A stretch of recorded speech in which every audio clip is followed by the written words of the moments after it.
तिळगुळ घ्या आणि गोड गोड बोला. आपण सगळे म्हणतो बरोबर ना? पण क्षणभर थांबून कधी विचार केला आहे का की तिळच का? सण तर आहे, पण तिळामागे नेमकं कारण काय आहे? तर बघा, मकर संक्रांतीच्या काळात सूर्य उत्तरायणात जातो आणि याच काळात आपल्या शरीरातही बदल सुरू होतात. थंडीने गारठलेले दिवस असतात आणि सूर्याचं हे उत्तरायण शरीराला थंडीपासून वाचवायला मदत करते. आता भारताबद्दलच बोलायचं झालं तर आपला देश हा कृषीप्रधान आहे. आपले सण उत्सव शेतीशी जोडलेले आहेत.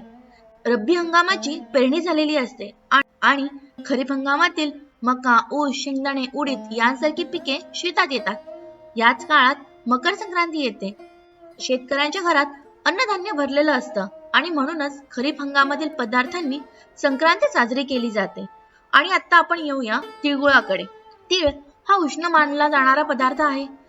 संक्रांतीच्या दिवसात हवेत गारवा असतो, म्हणून या काळात तिळाचे सेवन करणे अतिशय महत्त्वाचे ठरते.